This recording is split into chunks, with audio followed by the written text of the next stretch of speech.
Pernah kepikiran nggak sih, kenapa ada di Indonesia daerah yang kayak nggak maju-maju, walaupun katanya udah dibangun? Padahal dana dari pemerintah udah triliunan loh. Kira-kira ada apa ya sebenarnya? Jadi gini, kemiskinan itu ada dua jenis. Ada yang karena faktor individu, ada juga karena faktor struktur. Nah, di daerah-daerah tertinggal kebanyakan karena struktur. Maksudnya bukan karena orangnya malas, bukan karena orangnya nggak mau usaha, tapi karena sistem di sekeliling mereka emang bikin susah buat maju. Bayangin aja, jalan rusak parah, sekolah jauh banget, listrik kadang ada, kadang nggak. Sinyal, waduh jangan ditanya deh. Jadi pemerintah diam aja? Nggak juga sih, sejak lama udah ada program pembangunan terpadu daerah tertinggal. Targetnya juga jelas. Yang pertama itu bikin jalan baru. Jalan baru dibangun untuk membuka akses desa-desa terpencil ke kota terdekat, supaya distribusi barang dan mobilitas orang menjadi lebih mudah. Yang kedua, membangun sekolah dan puskesmas. Seperti pemerintah bangun sekolah biar anak-anak di daerah bisa belajar tanpa harus jauh-jauh ke kota. Puskesmas juga dibuat supaya layanan kesehatan dasar bisa diakses semua warga. Lalu yang ketiga, dikasih listrik dan air bersih. Masalah utama di daerah tertinggal adalah listrik dan air. Makanya program ini masukin instalasi listrik, air bersih, bahkan PLTS. Lalu yang keempat, latih warga biar bisa kelola usaha sendiri.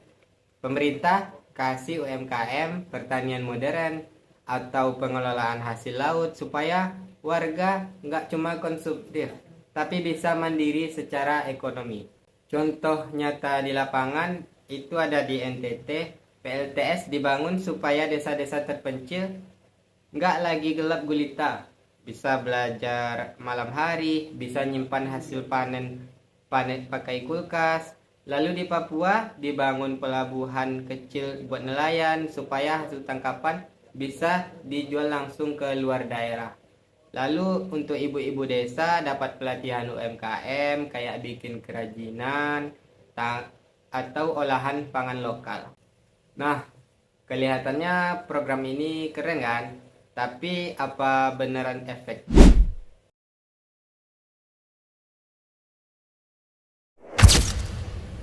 Walaupun program pemerintah sudah berjalan, banyak masalah di lapangan yang bikin hasilnya belum maksimal.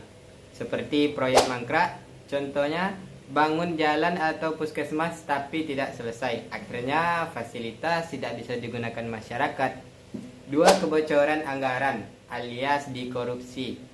Dana sudah besar, tapi ada yang hilang di jalan. Jadi kualitas proyek menurun, bahkan kadang tidak terpakai sama sekali. Yang ketiga, pembangunan tidak sesuai kebutuhan warga. Contoh, bangun puskesmas tapi tidak ada dokter atau obat.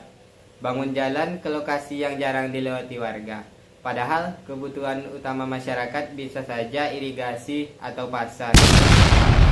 Evaluasi penting supaya program benar-benar menjawab kebutuhan real warga, bukan hanya selesai di atas kertas atau laporan pemerintah. Generasi muda bisa ikut berperan dalam mengatasi ketimpangan ini. Hal-hal yang bisa kita lakukan itu yang pertama,